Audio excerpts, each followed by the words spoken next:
হরে কৃষ্ণ কৃষ্ণ কৃষ্ণ হরে হরে, হরে রাম রাম রাম হরে হরে। আপনারা মহাপ্রভুর কৃপায় সবাই ভালো আছেন, কুশল মঙ্গল আছেন। অনেক আনন্দের বিষয় আমরা পাণ্ডবা নির্জলা একাদশী বা ভৈম একাদশী অনেক আনন্দের সহিত সবাই মিলে পালন করলাম।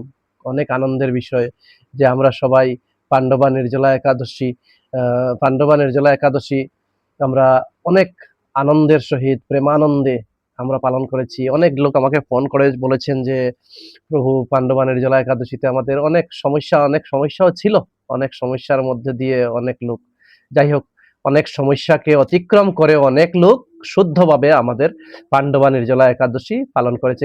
অনেক লোক ছিলেন যাদেরকে অনেক লোক অনেক ধরনের বিভ্রান্তকর কথা বলে, ওই যেদিন একাদশী ছিল, এবার একাদশীটা দুদিনে হয়েছিল, তাই প্রথম দিনে আমরা করেছিলাম, তাই প্রথম দিন ওনারা করতে পারেন নাই, তাই পরের দিন ওনারা আমাকে প্রশ্ন করেছেন যে কি করা যাবে নাকি। আমি বললাম যে আপনারা একাদশী ত্যাগ করবেন না, অম্বাবচী আলাদা বিষয়, একাদশী আলাদা বিষয়। একাদশী কোনো অবস্থায় ত্যাগ করা যাবে না, একাদশী বর্জন করা যাবে না, আপনারা একাদশী ব্রত পালন করুন। তাই যাই হোক, সবাই মিলে অনেক আনন্দের সহিত একাদশী ব্রত পালন করেছে। এবার অনেক লোকের প্রশ্ন আসছে, অনেক লোক প্রশ্ন করেছে যে প্রভু, এখানে তো মাহাত্ম্যতে বলা হয়েছে যে ভীমসেন এই 24টা একাদশীর মধ্যে একটাই একাদশী করেছিলেন, পাণ্ডবা নির্জলা একাদশী। তা আমরাও একটা একাদশী বৎসরে একবার করব, পাণ্ডবা নির্জলা একাদশী, আর একাদশী করব না। আর আমাদের আবার আগামী বছর পাণ্ডবা নির্জলা একাদশীর সময় আপনার সাথে দেখা হবে। না, হরে কৃষ্ণ, এরকম কোনো ব্যাপার না। ওইটা ভীমসেনের জন্য ছিল একমাত্র। কারণ ভীমসেনের পেটের ভিতরে যে আগুনটা ছিল, জঠর অগ্নি, তার নাম ছিল ব্রিকুদর, ব্রিক নামক অগ্নি ছিল। আমাদের তো সেই ব্রিক অগ্নি নই, যার জন্য আমাদেরকে 24টা একাদশী পালন করতেই হবে। ওইটা একমাত্র ভীমসেন, একমাত্র একজনই ভীমসেনের জন্য ওইটা ছিল, ওইটা আমাদের জন্য নয়। আমরা প্রত্যেকটা একাদশী পালন করব। তো যাই হোক, এবারও একাদশীতে অনেক লোকের কিবারে হবে না হবে এটা নিয়ে অনেক দ্বন্দ্ব হচ্ছে, অনেক লোকের প্রশ্ন নানান ধরনের আমরা সম্মুখীন হচ্ছে আমাদেরকে। অনেক লোক বলছেন যে একাদশী তো শুক্রবারে কমপ্লিট একাদশী পেয়ে গেছে, তা কেন আমাদের একাদশী দ্বাদশীতে একাদশী কেন করব, আমরা শনিবারে কেন একাদশী করব? দেখুন, এইবারের একাদশী হচ্ছে 11ই জুলাই, 26শে আষাঢ় শনিবার, দ্বাদশীতে আমরা একাদশী ব্রত পালন করব। পরের দিন রবিবার 27শে আষাঢ়, 12 জুলাই রবিবার সকাল 5টা 1 মিনিট 54 সেকেন্ড গতে 9টা 30 মিনিটের মধ্যে পালন করব একাদশীর পারণ। তা অনেক লোক প্রশ্ন করছে যে শুক্রবারে তো একাদশী ছিল, শুক্রবারে তো একাদশী সারাদিন একাদশী, তাহলে শুক্রবারে কেন আমাদের এই একাদশী হবে না? শুক্রবারে তো দেখুন, শুক্রবারে একাদশী হচ্ছে সকাল 3টা 55 মিনিট 38 সেকেন্ড পর্যন্ত, 3টা 55 মিনিট 38 সেকেন্ড পর্যন্ত দশমী ছিল, এবং সূর্য উদয় হয়েছে শুক্রবারে সকালবেলা 5টা 1 মিনিট 11 সেকেন্ড গতে। তা 5টা 1 মিনিট 11 সেকেন্ড থেকে যদি আপনি 96 মিনিট বাদ দেন, তাহলে ওইটা ব্রহ্ম মুহূর্তে পড়ে যায়, দশমী বিদ্যা হয়ে গেছে ব্রহ্ম মুহূর্ত। দশমী বিদ্যা একাদশী অনেক অনেক খারাপ। দশমী বিদ্যা একাদশী করেছিলেন গান্ধারী। দশমী বিদ্যা একাদশী করার ফলে উনার শতপুত্রের মৃত্যু হয়েছিল। গান্ধারী, ধৃতরাষ্ট্রের স্ত্রী, দুর্যোধনের মা, উনি দশম বিদ্যা একাদশী করেছিলেন, তাই উনার শতপুত্র নিধন হয়েছিল। তাই দশমী বিদ্যা একাদশী শাস্ত্রে আমাদের মুনি ঋষিগণ, আর্য ঋষিগণ নিষেধ করেছেন, দশমী বিদ্যা একাদশী করা যাবে না। ব্রহ্ম মুহূর্তে দশমী থাকার কারণে সেটা দশমী বিদ্যা হয়ে গেছে। তাই আমরা দ্বাদশীতে একাদশী করব। দ্বাদশীতে একাদশী করলে ওইটা কোনো দোষ হয় না, ওইটা দোষমুক্ত। তা আসুন আমরা একাদশী করব। আসছে 26শে আষাঢ়, 11ই জুন, 11ই জুলাই, 26শে আষাঢ় 11ই জুলাই শনিবার একাদশী ব্রত। পরদিন রবিবার 27শে আষাঢ় 12ই জুলাই সকাল 5টা 1 মিনিট 54 সেকেন্ড গতে 9টা 30 মিনিটের ভিতরে পালন করব। আপনারা এই ভিডিওটি ভালো করে দেখবেন এবং ভিডিওটি সবাইকে শেয়ার করে সঠিক সময় সঠিক সিদ্ধান্ত জানিয়ে দেবেন সবাইকে। আর চলুন আমরা দেখে নেই এই একাদশীর মাহাত্ম্যতে কি বলা হয়েছে, বা এটা কোন গ্রন্থতে বলা হয়েছে, কোন পুরাণে বলা হয়েছে, সেটাও আমরা আজকে জেনে নেব সঠিকভাবে। হরে কৃষ্ণ, আপনারা সঙ্গে থাকবেন, আমরা জেনে নেই। হরে কৃষ্ণ। এখানে পদ্মপুরাণ পদ্মপুরাণ ঘন উত্তর ঘন পদ্মপুরাণ থেকে বলা হয়েছে, একটি শ্লোক আনা হয়েছে এখানে।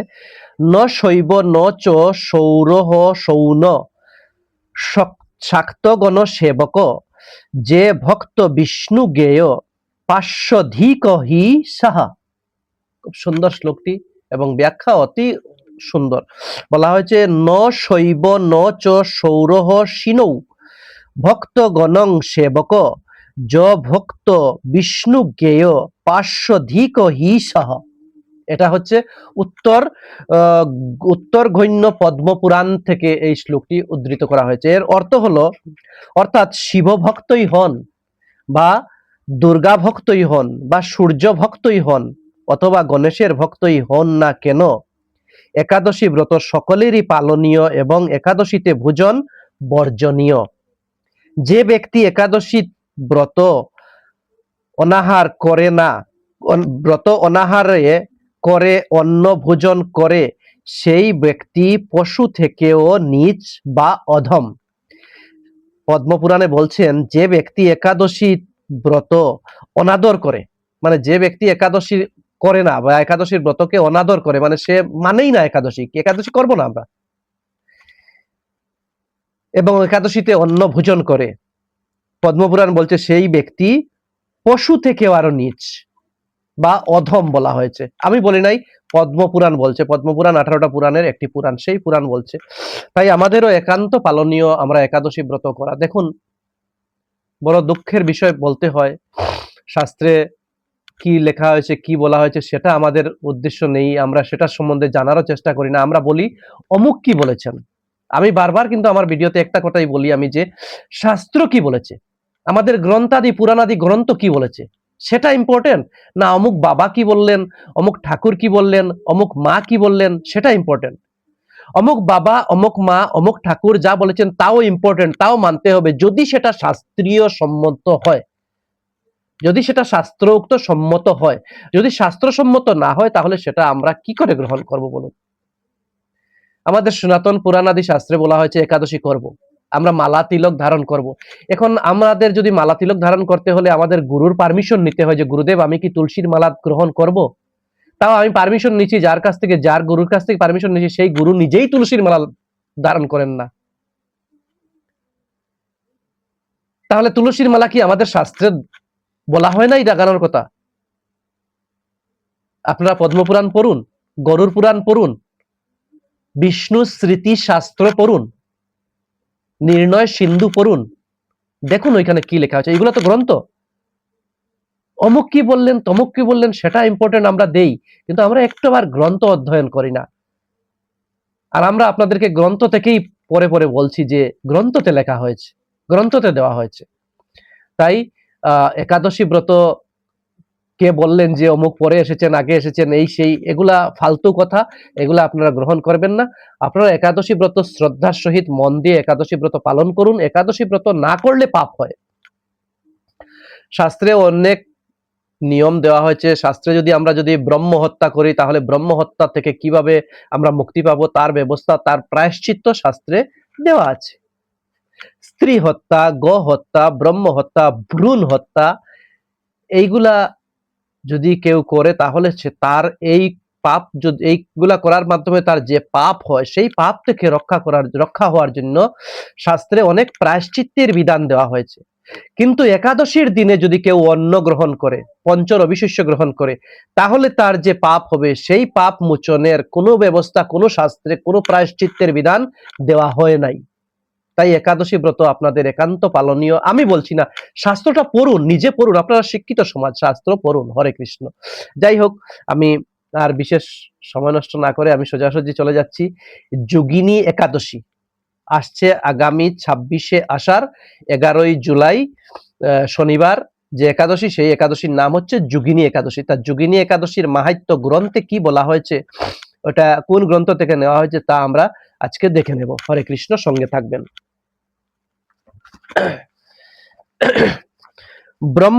ব্রহ্মবৈবর্ত পুরাণে আষাঢ় মাসের কৃষ্ণপক্ষের একাদশী ব্রতর মাহাত্ম্য যুধিষ্ঠির কৃষ্ণ সংবাদ রূপে বর্ণিত আছে। এটা ব্রহ্মবৈবর্ত পুরাণ। 18টি পুরাণের মধ্যে একটি পুরাণ হচ্ছে ব্রহ্ম বৈবর্ত পুরাণ। সেই ব্রহ্ম বৈবর্ত পুরাণ থেকে এই একাদশী মাহাত্ম্য বর্ণনা করা আছে, তা থেকে উদ্ধৃত করা হয়েছে। যুধিষ্ঠির বললেন, হে বাসুদেব, আষাঢ় মাসের কৃষ্ণপক্ষিয়া একাদশীর মাহাত্ম্য, আষাঢ় মাসের কৃষ্ণপক্ষিয়ার একাদশীর মাহাত্ম্য কৃপাপূর্বক আমাকে বলুন।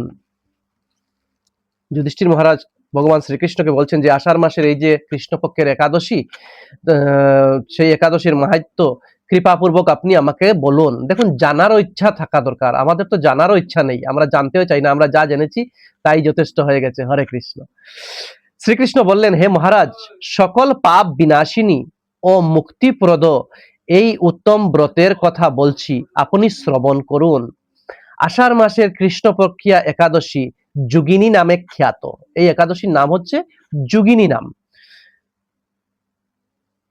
মহাপাপ নাশকারী এই তিথি ভবসাগরে পতিত মানুষের উদ্ধার লাভের একমাত্র নৌকা স্বরূপ।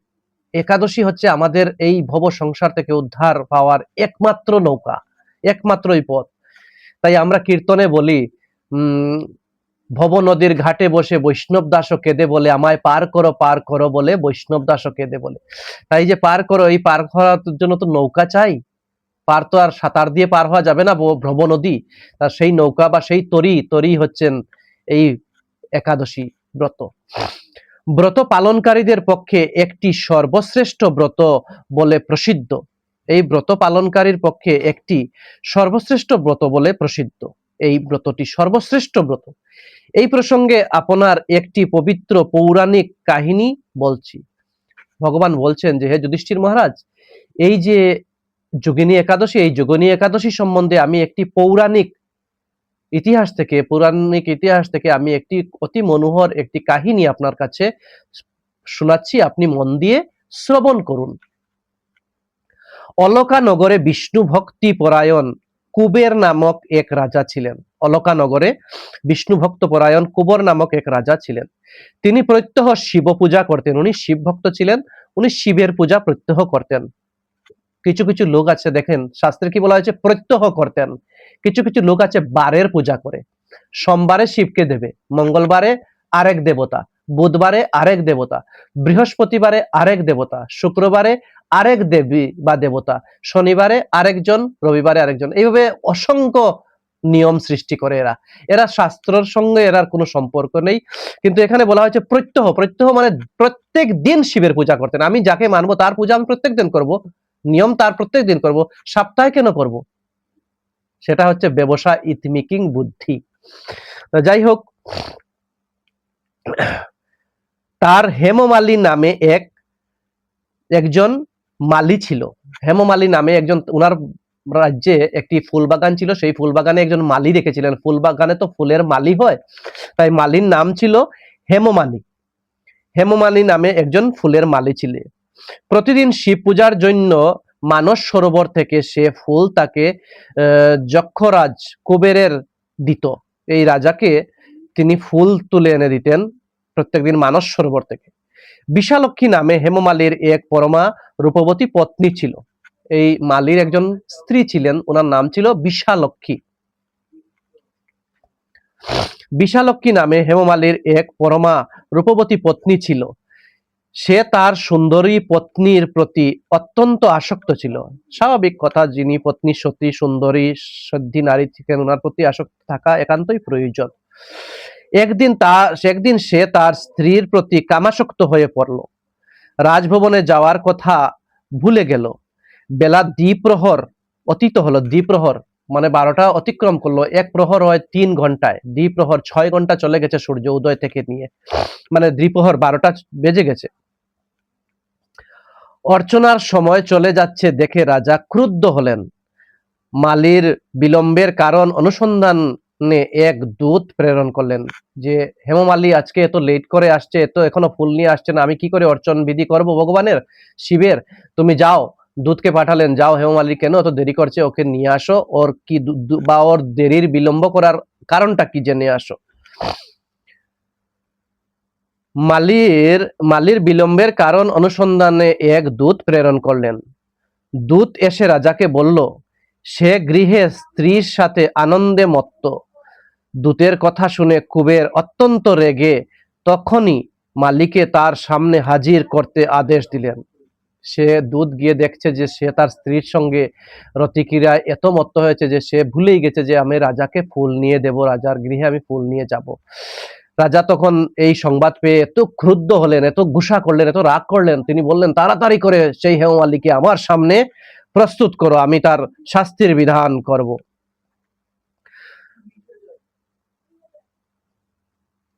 এদিকে মালি কুবেরের পূজার সময় অতিবাহিত হয়েছে বুঝতে পেরে অত্যন্ত ভয় পেল।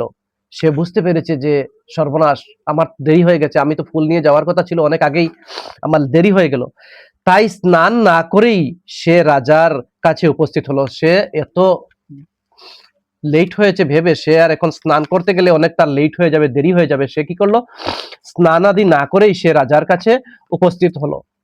তাকে দেখা মাত্র রাজা ক্রুদ্ধ বসে চোখ রাঙ্গিয়ে বললেন, রে পাপিষ্ঠ দুরাচার, তুই দেবপূজার পুষ্প আনতে অবজ্ঞা করেছিস, তাই আমি তোকে অভিশাপ দিচ্ছি।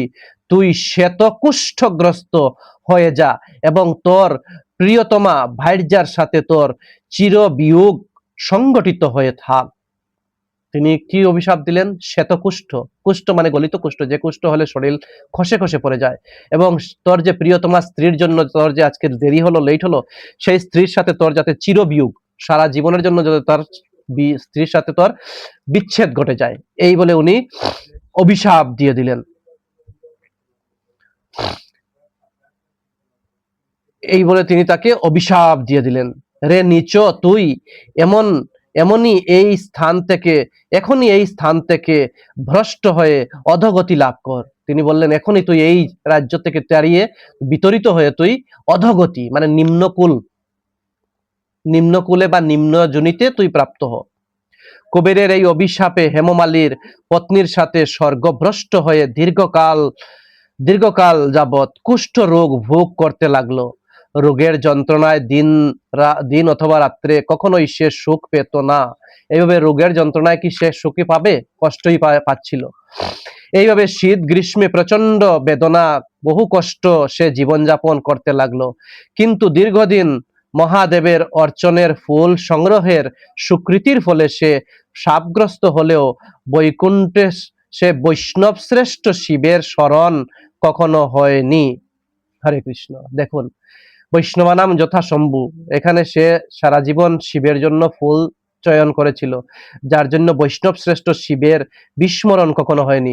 সে শিবকে কখনো ভুলতে পারেনি, যদিও সে শাপগ্রস্ত হয়েছে, তার কষ্ট পাচ্ছিল, সে কলিতকুষ্ঠ হয়েছে, কিন্তু সে মনে মনে শিবকে সবসময় সে স্মরণ করত। সেটা আমাদেরও কর্তব্য। আমাদেরকে প্রত্যেক মহাপুরুষ বলেন যে অজপা নামে আমরা ধ্যান দেওয়ার জন্য, কিন্তু আমরা তো পান সুপারিতে ধ্যান দেই, ঘুম থেকে উঠে চা না খেলে মন মানে না, পান না খেলে মন মানে না, ভগবানের দিকে থু কফ এগুলা না ফেললে আমাদের মন শান্তি হয় না, আমরা শান্তি পাই না।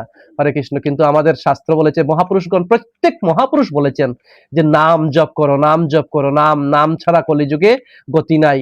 কিন্তু আমরা কোথায় নাম করব? আমরা ঘুম থেকে উঠে চা পান করব, পান সেবা করব, ভগবানের দিকে মন্দিরের দিকে ছেপ কপ থু এগুলা ফেলবো, এতেই আমরা ব্যস্ত। হরে কৃষ্ণ। একদিন হেমমালী ভ্রমণ করতে করতে হিমালয়ের শ্রী মার্কণ্ডেয় ঋষির আশ্রমে উপস্থিত হলো। এই যে মার্কণ্ডেয় ঋষি, উনার কি তিলক ছিল না? উনার কি গলায় মালা ছিল না? উনি কি সনাতন ধর্মের ঋষি ছিলেন না অন্য কোনো ধর্মের ঋষি ছিলেন? একটু আপনারা বিবেচনা করবেন এই জিনিসগুলা। মার্কণ্ডেয় ঋষির আশ্রমে উনি উপস্থিত হলেন। কুষ্ঠ রোগ পীড়িত সপত্নী হেমমালীকে দর্শন করে শ্রী মার্কণ্ডেয় তাকে জিজ্ঞাসা করলেন, তুমি কার অভিশাপে এই রকম নিন্দনীয় কুষ্ঠ রোগগ্রস্ত হয়েছ? তুমি কার অভিশাপে? কে তোমাকে অভিশাপ দিয়েছিল? সে উত্তর দিল, হে মুনিবর, রাজা ধন কুবেরের আমি ভৃত্য ছিলাম। ভৃত্য মানে দাস, চাকর ছিলাম। আমার নাম হেমমালী। আমি প্রত্যহ মানস সরোবর থেকে ফুল তুলে শিব পূজার জন্য রাজাকে দিতাম। কিন্তু দুর্ভাগ্যক্রমে একদিন স্ত্রীর মনোরঞ্জন হেতু কামাসক্ত হওয়ায় সেই ফুল দিতে বিলম্ব হয়। রাজার অভিশাপ এইরকম দুর্দশাগ্রস্ত হয়েছি। পর উপকারী সাধুগণের স্বভাব সাত্বিক কর্ম। হে মুনিশ্রেষ্ঠ, হে ঋষি শ্রেষ্ঠ, আমি অত্যন্ত অপরাধী, কৃপা করে আমার প্রতি প্রসন্ন হন। বলছেন যে হে মুনিশ্রেষ্ঠ, আপনারা সাধু, সাধুদের কাজই হচ্ছে অন্যদেরকে সাহায্য করা, অন্যদের দুর্দশা থেকে রক্ষা করা। সত্যি কথা বলতে সাধুদের কাজই হচ্ছে, সাধুরা হচ্ছেন সবসময় চান যে পর উপকার কিভাবে হয়। সাধুদের কথা, সাধুরা হচ্ছে আয়নার মতো, লোককে আয়না দেখানোর কাজ করে সাধুরা। ভগবান তো সর্বত্র বিরাজমান, ভগবান সর্বত্র বিরাজমান। সাধুরা কি করেন? শুধু আয়না দর্শন করান, যে এই দেখো তুমি এইভাবে আছো, এই আয়না দর্শন করানো হচ্ছে সাধুদের কাজ, প্রকৃত কাজ। তাই সাধুদেরকে অবজ্ঞা করা, সাধু অপরাধ করা মহা পাপে আমরা পরিণত হব। যদি আমরা সাধু অপরাধ, বৈষ্ণব অপরাধ, ব্রাহ্মণ অপরাধ করি, তাহলে সেই পাপ কোনো অবস্থায় খণ্ডন হবে না। তার প্রমাণ ভাগবতে আছে। আপনারা অম্বরীশ মহারাজের কাহিনী ভাগবতে পড়ে নেবেন, দেখবেন ওইখানে দুর্বাসা মুনির কি অবস্থা হয়েছিল।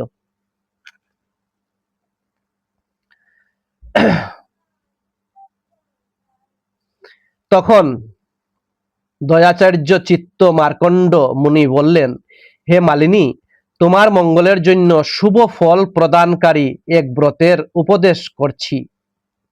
তুমি আষাঢ় মাসের কৃষ্ণপক্ষে যোগিনী নামক একাদশী ব্রত পালন করো।